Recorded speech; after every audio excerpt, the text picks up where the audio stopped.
Bonsoir, merci d'être avec nous et bienvenue à ce journal. Nous commençons par vous présenter toutes nos excuses pour le retard avec lequel nous commençons ce journal. Les victimes de l'inondation des dernières pluies diluviennes qui sont abattues sur la ville de Kinshasa viennent de bénéficier d'une assistance humanitaire constituée de vivres et non-vivres. Un reportage que nous propose Arline Bondo. Ces camions remplis de vivres et non-vivres est une assistance humanitaire aux sinistrés des inondations de la pluie diluvienne qui s'est abattue sur la ville de Kinshasa la nuit du 3 au 4 janvier dernier. Le gouvernement congolais, qui a appris avec consternation les pertes irréparables subies par les familles congolaises, n'est pas resté indifférent. Raison pour laquelle, au nom du chef de l'État Joseph Kabila, le gouvernement a, à travers le ministère de l'Action humanitaire, procédé à la remise de l'assistance humanitaire aux victimes de cette pluie de rue. Pour Bernard Biando Sango, ministre de la Solidarité nationale et Action humanitaire, cette assistance est un secours pour atténuer la souffrance des populations affectées. Loin d'être une réparation des dégâts causés ou une indemnisation des sinistrés, la présente assistance humanitaire est à placer dans le cadre de secours aux personnes victimes de cette catastrophe naturelle afin d'atténuer les souffrances et chocs qu'ont subis les populations affectées. Elle comprend la prise en charge des rescapés de l'orphelinat Les Guerres d'une Mer, un appui en vivres et articles ménagers essentiels, un appui au matériel de couchage avec des matelas et couvertures, un appui à l'érection des abris temporaires, un appui au secteur de la santé avec des produits désinfectants et un fonds pour la remise en état du centre de traitement des choléra de Pakadjouma et enfin autres interventions ponctuelles. Une aide bien accueillie par les victimes.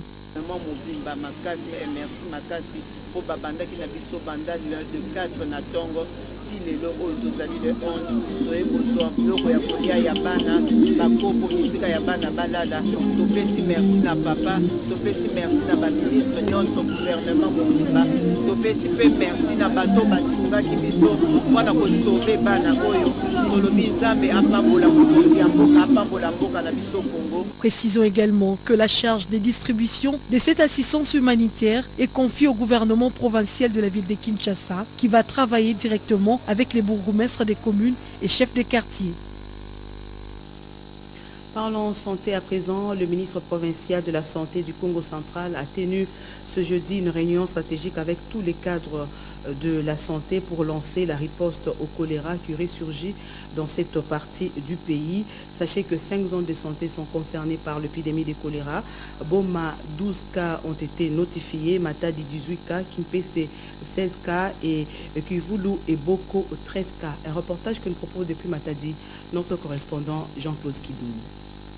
À court terme ou dans les médias, nous répondons à l'épidémie, mais au même moment, nous mettons des stratégies pour prévenir que dans les années ou les mois à venir, que nous ne puissions plus avoir des cas de choléra ici.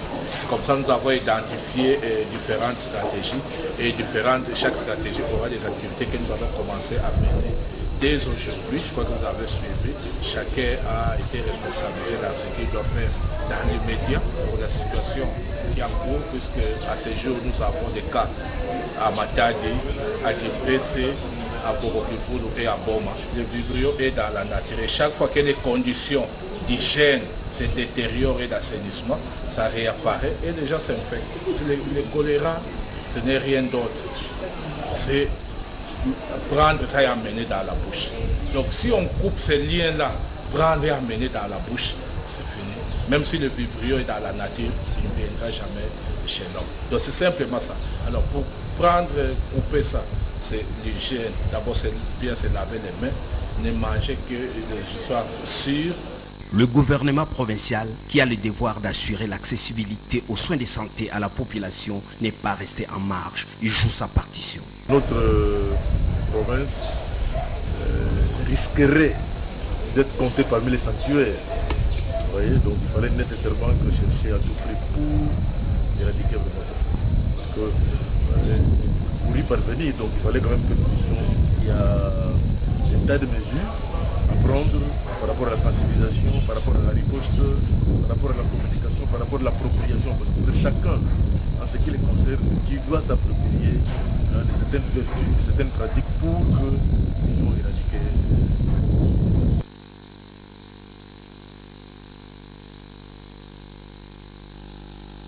Les caucus des élus nationaux de la ville de Kinshasa a échangé ce jeudi avec le président de l'Assemblée nationale sur les dégâts causés par les derniers pluies diluviennes qui se sont abattus sur la ville de Kinshasa les 3 et 4 janvier dernier. Ils ont fait l'état des lieux de cette situation et proposé des solutions pour que ce genre de situation ne se reproduise pas. Suivez les comptes rendus au micro de Jacques Kaboy et José Kalumba. Les pluies diluviennes qui se sont abattues sur la capitale Kinshasa en ce début d'année 2018 ont provoqué des graves inondations ayant causé des pertes en vies humaines et des dégâts matériels importants. Cette situation n'a pas laissé indifférents les députés nationaux élus de Kinshasa qui se sont réunis ce jour autour du bureau de l'Assemblée nationale pour faire un état des lieux de la situation des victimes. Objectif, évaluer les conséquences de ces inondations qui ont endeuillé la ville.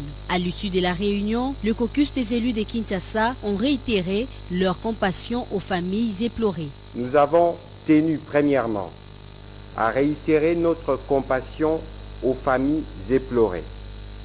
Après l'état des lieux fait au début de cette réunion, l'Assemblée nationale a étudié les causes qui sont à la base de cette situation, notamment 1.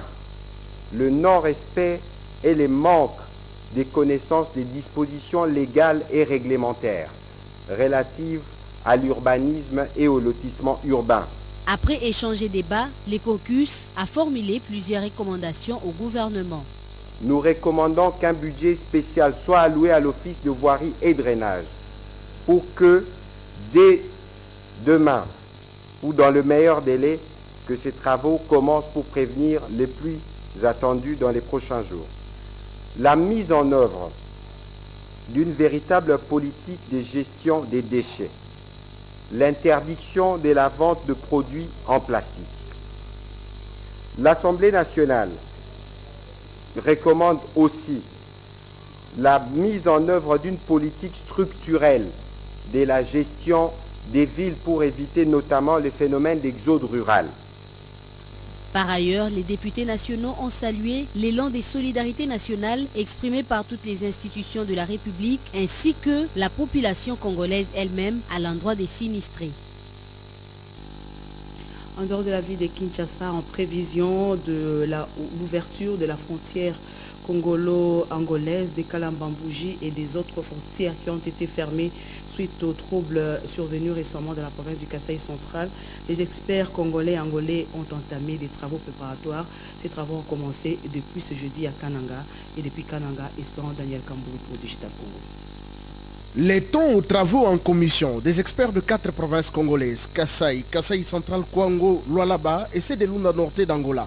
C'est donc dans la grande salle des réunions du bâtiment administratif par le gouverneur intérimaire du Kasaï central, Justin Milonga. Dans son adresse, le gouverneur du Kasaï central met en exergue la volonté des deux chefs d'État, congolais et angolais, dans l'élargissement de liens entre les deux pays, à travers l'ouverture des frontières. Permettez-moi de rappeler à l'auguste Assemblée que la matérialisation de ce grand projet est les souhaits personnels du président de la République démocratique du Congo, Joseph Kabila Kabange, désirant bien booster l'économie de nos provinces par les échanges avec les pays voisins dans le cadre de la coopération bilatérale et relations de bon voisinage. Je formule le vœu qu'à la fin de ces travaux, nous aurions à produire un communiqué final contenant des recommandations qui auront des impacts réels sur l'ouverture de nos frontières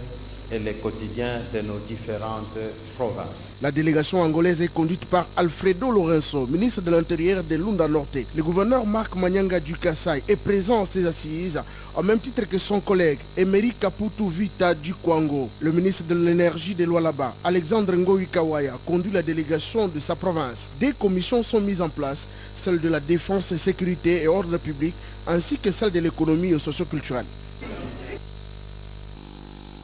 Et puis cette nouvelle qui nous vient de la Cour pénale internationale, la défense de Jean-Pierre Bemba demande la réduction de la peine de son client condamné à 18 ans de prison. Lors du procès en appel ouvert mardi, la Cour estime que Jean-Pierre Bemba est le seul accusé et qu'aucun auteur qui a une responsabilité directe aux événements en Centrafrique n'a été arrêté, moins encore jugé. Contre toute attente, le bureau du procureur sollicite l'alourdissement de la peine à 84 ans de prison. Et puis le gouverneur de la province du Nord Kivu s'est exprimé largement ce jeudi à Goma, dans la province du Nord Kivu, sur la gestion générale de sa province au cours d'un café de presse avec tous les journalistes de la ville de Goma. Julien Paluku a retracé la situation sécuritaire qui reste relativement calme sur l'ensemble de sa juridiction. Il a également évoqué quelques points sensibles, surtout les sorts réservés aux véhicules qui facilitent la fraude minière dans la province du Nord Kivu et la taxe au port de Goma. Les précisions à travers ce reportage depuis Goma d'Imao Zigabi.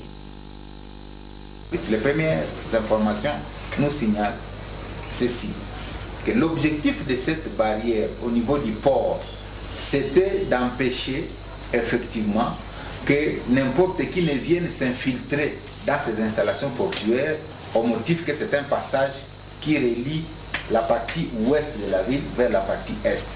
Donc ce n'est pas qu'on voulait faire payer à la population, mais c'est en instituant cette redevance qu'on voulait empêcher que n'importe qui ne vienne dans le port pour peut-être venir y planifier quelque chose. C'est parce qu'en fait ici, vous ne voyez pas encore des opérations kamikazes où des gens viennent faire des dégâts dans des installations comme l'installation portuaire. C'est une installation où nous avons des centaines de voyageurs et que si le mouvement n'est pas contrôlé, quelqu'un peut venir avec un dispositif là-bas pour saboter toutes les installations du port parce que le passage est libre à tout le monde. Alors l'idée derrière ça n'était pas mauvaise.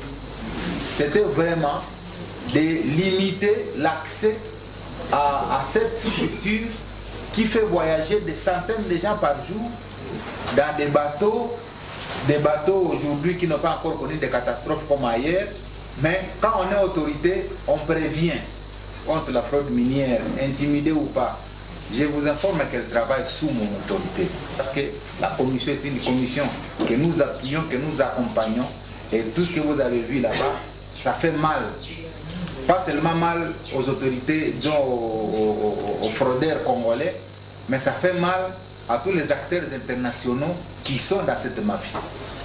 Parce que vous savez qu'il y a beaucoup de pays qui se sont déjà improvisés producteurs de minerais alors qu'ils ne disposent d'aucun puits. Il y a même des pays qui enfouissent les minéraux qui viennent du Congo pour les exploiter en les déterrant. Donc, ce sont des pratiques qui se font. Et donc, quand on décourage une telle pratique, vous comprenez que ça doit susciter beaucoup de mécontentement, même au niveau régional.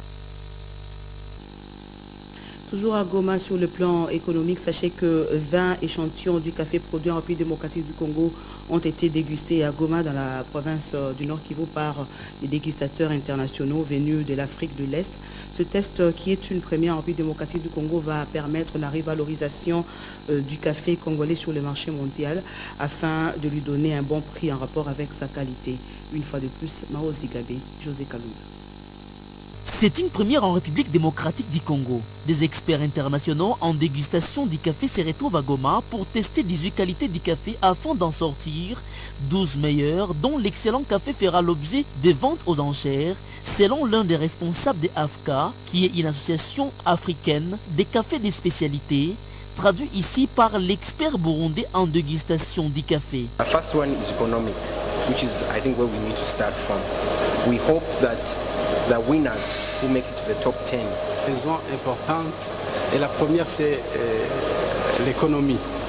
Donc cette compétition va faire de façon que le café qui aura été primé, qui aura été vainqueur au niveau de la compétition, va être vendu aux enchères au niveau mondial par Internet. Cette première édition de la compétition des cafés congolais de la saison Taste of Harvest renferme une importance capitale pour la RDC qui aspire à la révalorisation de son café, à en croire les coordonnateurs provinciaux de l'organisation non gouvernementale et l'en RDC qui co-organise cette activité. L'objectif que nous cherchons à atteindre en supportant un tel événement est de pouvoir donner aux producteurs un meilleur prix pour leur café. Le café qui est testé et dégusté ici pendant Taste of Harvest va permettre à des producteurs qui amènent un café qui vient d'une même origine, c'est-à-dire d'un même terroir, d'être appréciés pour sa qualité, même s'ils n'ont pas une grande quantité. Parce que en général, ce qui se fait, c'est que les petits producteurs vont vendre leur café dans des petites quantités à différents acteurs qui sont des intermédiaires dans la chaîne, mais qui vont devoir mélanger ce café pour permettre que ce soit compétitif d'un point de vue des différents coûts, mais de l'export et autres.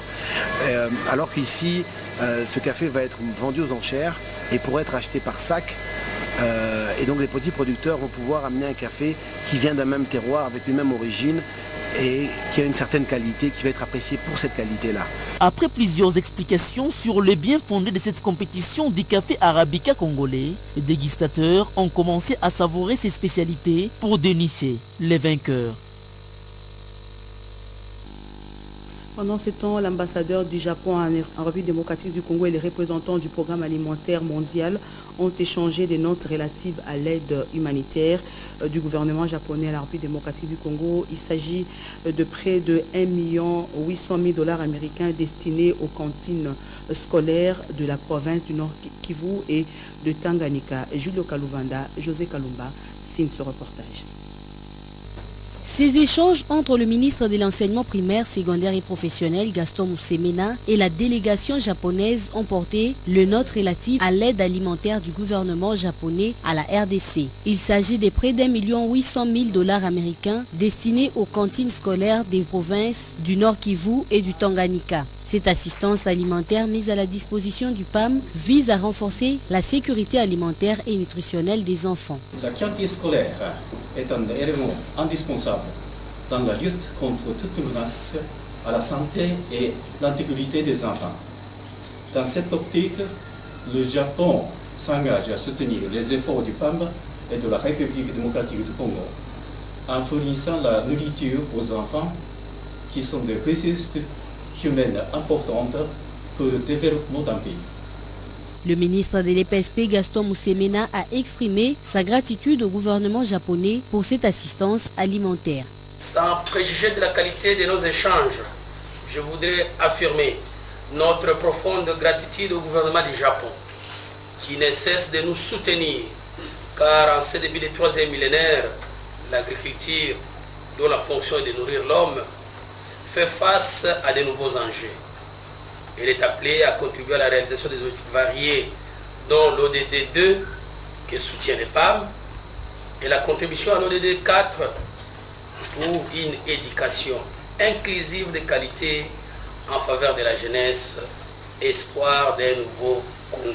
Pour les représentants du PAM, Claude Jibidar, le japonais est un important allié de son organisation dans la lutte contre la faim en RDC et dans le monde. L'assistance du Japon va à coup sûr atténuer l'insécurité alimentaire et améliorer l'accès à l'éducation primaire des enfants et le taux de rétention scolaire. Déterminé à mobiliser les recettes dans sa province, le gouverneur du Kwilu a présidé une séance de travail de 2 jours avec les agents de la direction générale des recettes du Kwilu. Ceci fait suite à la mauvaise prestation des agents. Michel Balabala les a appelés à mobiliser et surtout à une bonne canalisation de recettes avant de les doter des motos pour leur mobilité. Suivez ce reportage de Benoît Degrofdal. Chez le gouverneur de la province du Kwilu, Michel Balabala Kassongo, les agents de la direction générale des recettes du Kwilu, venus de tous les coins de la province, il était question de maximiser, mobiliser et canaliser les recettes propres du Kwilu. Debout avec toute énergie, Michel Balabala a durant 2 jours fustigé la mauvaise prestation de ses agents de la Direction générale des recettes du Kwilu qui n'ont pas pu relever les défis attendus pendant 2 mois de leur exercice. Le premier citoyen du Kwilu a réaménagé cette régie financière en permettant les uns et les autres à travers un arrêté provincial tenant compte des observations pertinentes de l'Assemblée provinciale du Kwilu avant de leur remettre des motos devant permettre leur mobilité à travers toute la province. Satisfaction des bénéficiaires. Nous sommes émis de l'action que son Excellence Monsieur le gouverneur Michel Balabala a fait. Depuis qu'on a vu les grands bandundous, on n'a jamais vu les agents de la DGREC dotés de motos et de tout conso. Vraiment, c'est un homme fort.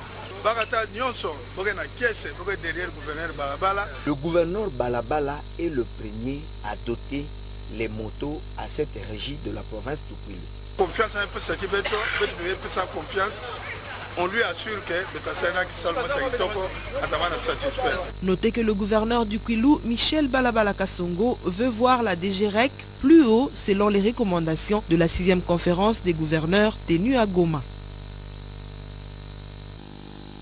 Pendant ce temps, les agents et cadres de la Sokimo ainsi que les forces vives d'Elituri plaident pour l'installation effective de la direction générale de cette entreprise à Bunia, en Ituri. Ils l'ont fait savoir au cours d'une cérémonie d'échange de vœux, une cérémonie qui a permis aussi à ces agents de compatir au malheur qui a frappé récemment les victimes des dernières pluies diluviennes survenues à Kinshasa. Joachim Pitoua pour les détails depuis Bunia.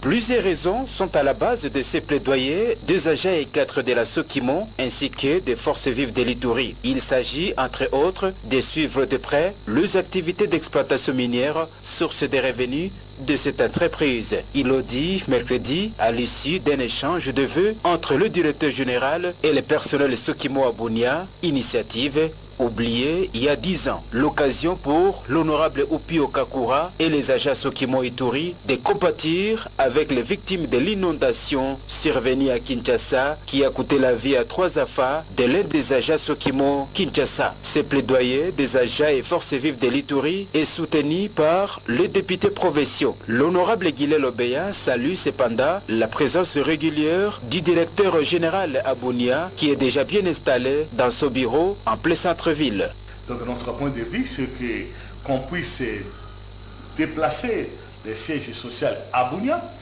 et laisser quand même des sièges de représentation à Kinshasa pour statuer les problèmes de la Sokimo. En tout cas, pour moi, étant élu de la province de l'Ituri et aussi président de la commission économico-financière de l'Assemblée provinciale de la province de l'Ituri, je souhaiterais que le circuit de la Sokimo soit installé ici à Bunia pour que l'Ituri puisse bénéficier de la richesse aurifère qui égorge la Sokimo. Et rappelons que c'est depuis une décennie que la direction générale de la Sokimo est installée à Kinshasa, chose qui handicape la bonne marche de l'entreprise, déclarent les agents. Les activités de la Sokimo presque mortes viennent d'être relacées par la nouvelle équipe dirigée par honorable Upio Kakura et récemment nommée par le chef de l'État Joseph Kabila Kabange, avec notamment l'inauguration il y a quelques jours de l'usine de traitement de l'Oranisie en territoire d'Indjogo. Cette cérémonie riche en couleurs a eu lieu à présence du vice-gouverneur de l'Ituri, Pacifique Ketaoupar et plusieurs autres invités. 2 concerts ont été livrés récemment par l'artiste musicien Noël Ngia Mawerason à Kolwezi dans la province du Lualaba. Ces concerts s'inscrivent dans le cadre de l'opération Totonga Bastad. Un reportage que nous propose Papi Boaboui. La province du Lualaba a aussi accueilli à bras ouverts l'opération Totongabast Noël Ndiama que conduisait le ministre des Sports, Papi Nyango, a souligné l'adhésion totale de sa province à cette opération qui vient donner un coup de pouce dans la réhabilitation des infrastructures sportives à travers. C'est par ici que prend fin ce journal. Merci à vous de l'avoir suivi. Retrouvez à 23h Obed Kambale. J'aurai le plaisir de vous retrouver très bientôt sur nos antennes. Au revoir.